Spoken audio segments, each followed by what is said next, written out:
Hello, friends. It's time to go over the basics of Newton's laws and how they pertain to certain situations and kind of what to do in general with vectors. Let's do it. So, I'd say let's overview Newton's laws super quick. The first law uh, is that a force, which is a vector, is required, not just required, it does. Like, what does a force do? Like, the definition of force is Newton's first law. And that makes sense. What does the word force mean? And we're actually going to go over this in greater detail than what Newton um, figured out because Newton's worldview is just one of many worldviews. It's called the classical approach. This is called classical, meaning it's the older. Classical meaning older. I always think of like the Greeks when I think of the classics. The original. It works. Not all the time, though. So force is required to change velocity. Force is that which changes velocity.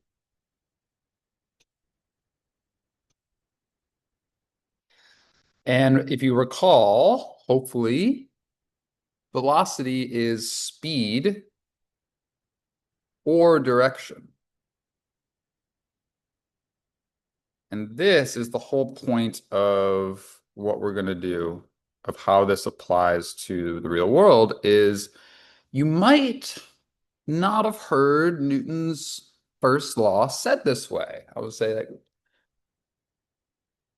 how have you normally heard Newton's first law? I'm not going to write it down, but I'll say it. What is it? Like, an object in motion stays in motion. Cool. An object at rest stays at rest. Cool. That's actually not Newton's first law if you only say that. What it is an object in motion stays in motion unless a force acts on it. An object at rest stays at rest unless a force acts on it, right? See the difference? So what is that really saying? It's saying force changes velocity. So if you're moving and there's no force on you, you keep moving because your velocity doesn't change. If you're at rest and there's no force on you, you stay at rest because there's nothing to change your velocity. Force is the only thing that changes velocity in the Newton worldview. So sometimes this is called like inertia, but really inertia is just mass, which is resistance. That's the second law. Inertia is everything has a resistance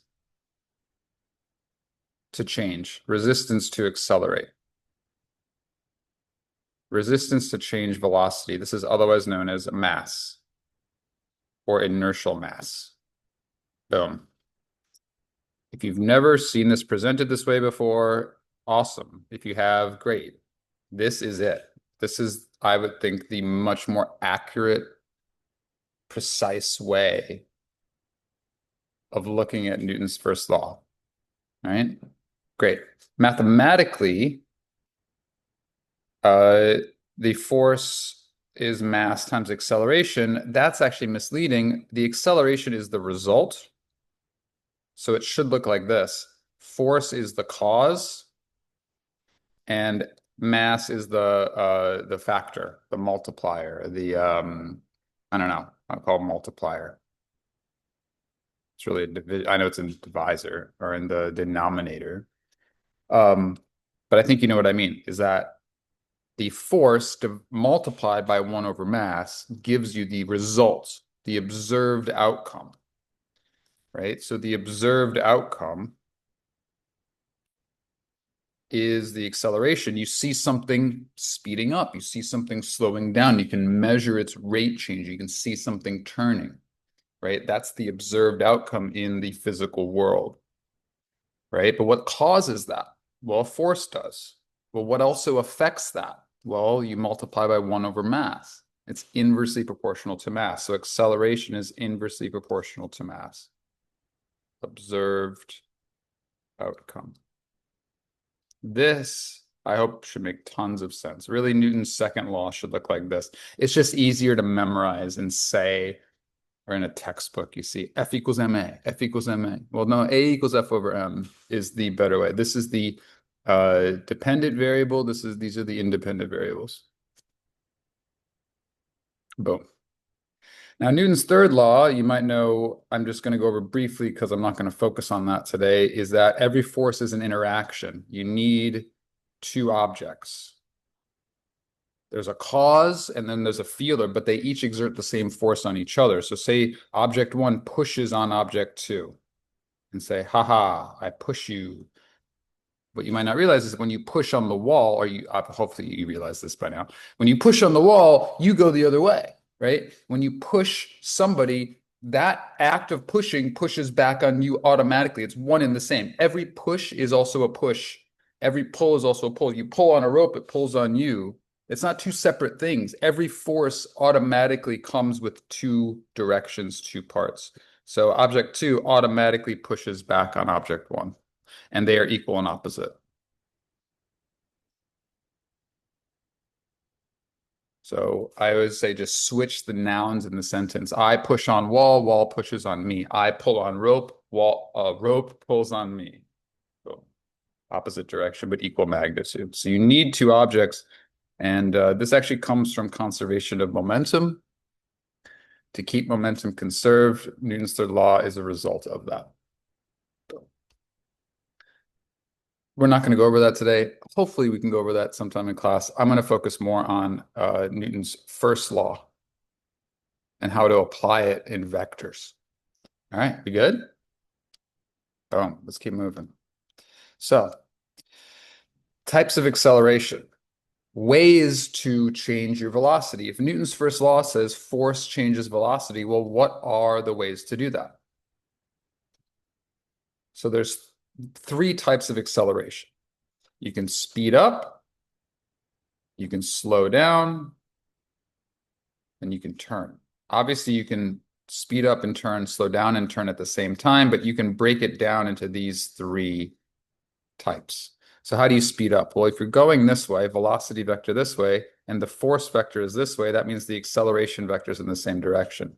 So this is actually a combination of kind of Newton's first law and Newton's second law, where if F as a vector equals m times a, I would write it as, again, a, the result, is the force vector over the mass. Look at this equation. This is a vector equation. Mass is always positive, which means these will always be in the same direction. If this is positive, this is positive. If this is negative, this is negative, right? Can't get around it. And remember, in vector land, please remember this is like the most important thing, right? Positive and negative is a direction.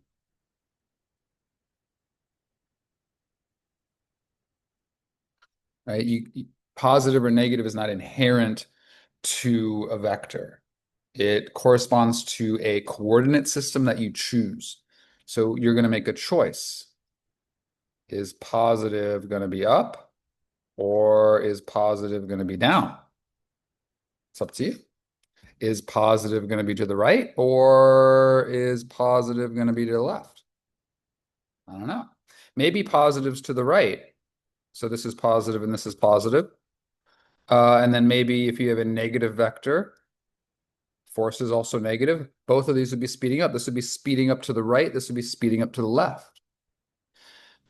Positive or negative does not necessarily mean increasing or decreasing.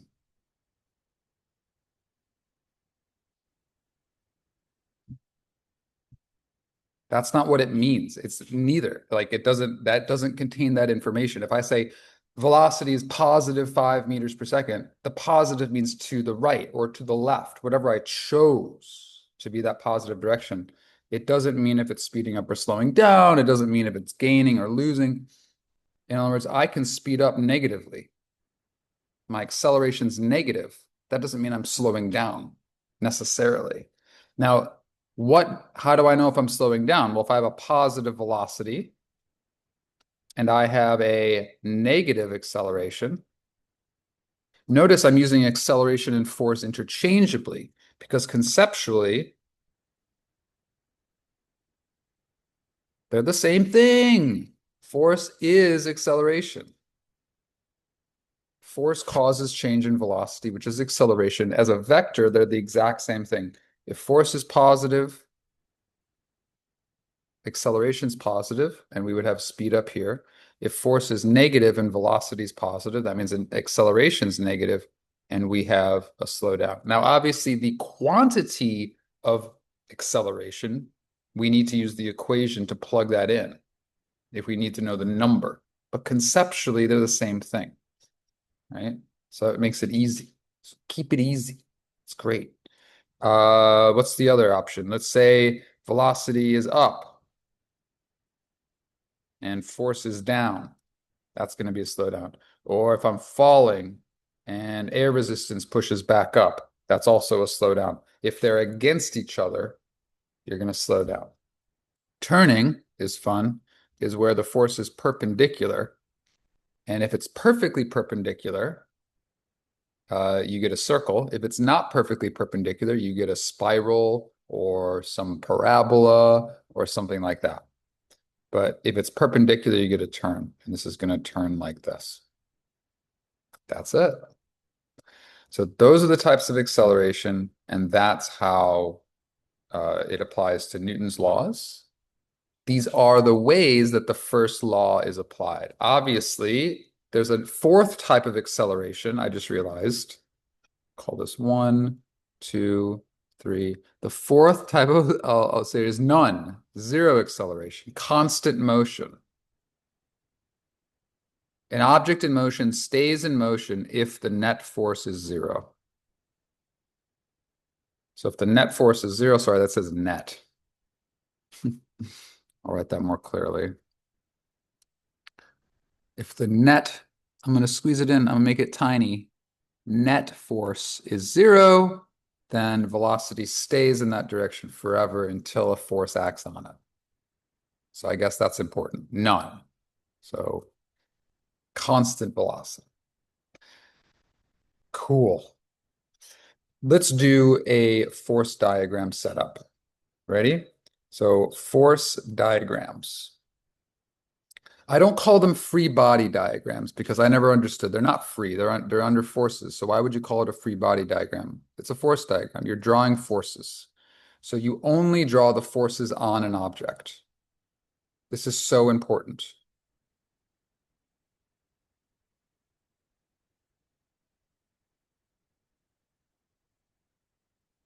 And you definitely pay attention to magnitude and direction. So let's say I have somebody in an elevator and they're accelerating upward at 5 meters per second, and they're experiencing two forces. They're experiencing gravity pointing down, and they're experiencing the normal force pushing back up. As long as the magnitude and direction are okay, it doesn't matter where you place your forces. Hopefully you know that. You can move them around. As long as they're the same is the appropriate direction and the appropriate magnitude, you can switch it up to make it however you like. So I can draw the FG over here, I could draw FN over here, I could draw FN here, I could draw FG over here, it doesn't matter. So I'm only drawing the forces on an object. Step 1, draw forces. I bet you 90% of you are going to forget to do step 1. Step 2, write F net equals MA. You can write A equals F net over M though if you want to adopt that. I'm just going to write this, I guess, because I'm used to it. I know I emphasized it's A as the result, but it kind of doesn't matter in terms of what we're doing now. Just conceptually, I think it helps. 3, F net comes from the diagram. F net comes from step 1. So you drew your forces. What is F net? Well, actually, a step 0 is choose a positive direction. It doesn't matter. Step 0 meaning that's like basis, right? Maybe that's a step 1, right? So since we're accelerating upward, maybe I'll make a positive. So I'm going to label this as negative and label this as positive. I didn't have to do that. Like if I have an elevator falling, I might make positive down. You know, you can do that. It's up to you, right? So what's F net? Well, F net is the up minus the down. That's it. That's what F net is. Please, please, please, the most important thing in this class, the most important thing in physics is taking things one step at a time and pausing at the end of each step to make sure that's accurate. Don't rush, don't do things in your head, and do not combine steps. Step 4 is next. You plug F net in. Right? You plug it into F net equals MA. So then I'm going to write F net equals MA. That's step 2. I wrote F net step 3, and I'm going to plug this into here. So I write Fn minus Fg equals MA. Right? And maybe, should we get no, I'm not going to get a person. This is a general, I'm not going to give the mass. This is just a general mass M. So Fn minus Fg, and I know Fg is always mass times gravity. This is an object's weight. Right? Weight is defined as gravity. If you had Greg Smith and he defined weight as normal force, we're going to talk about that in class. That's tomato, tomato, potato, potato.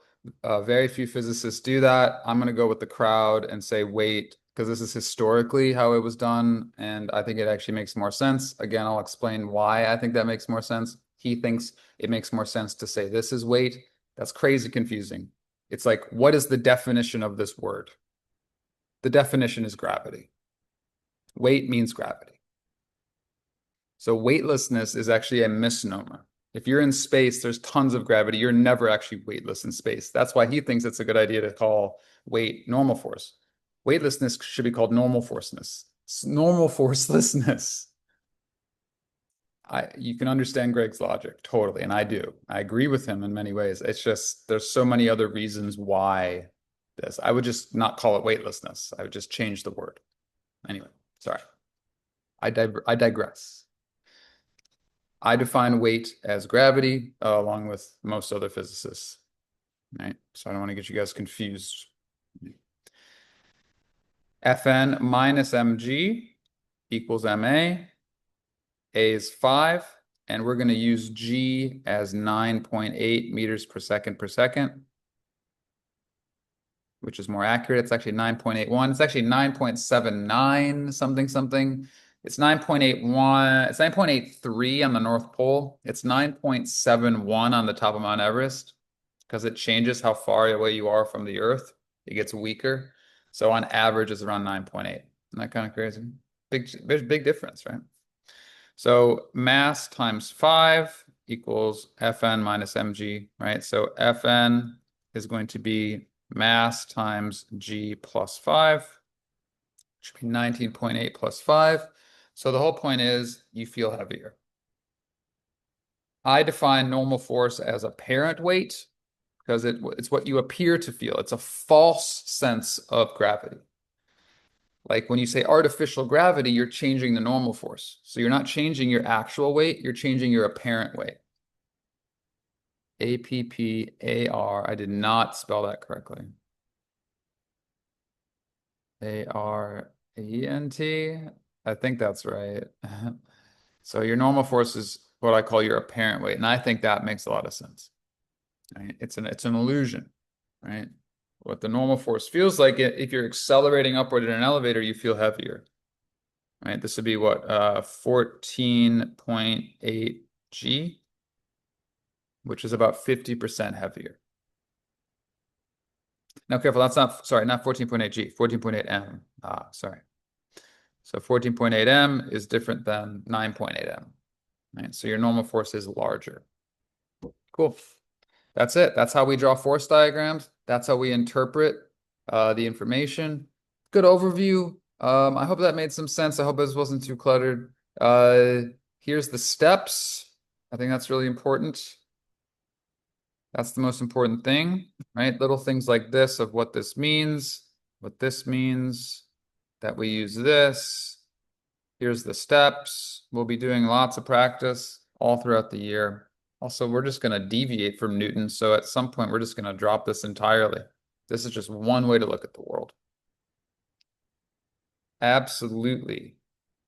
There's more than one way to do physics. New paradigms, new ways of looking at the universe appear. A lot has evolved since Newton, but you might as well start with the classics. See you guys in class.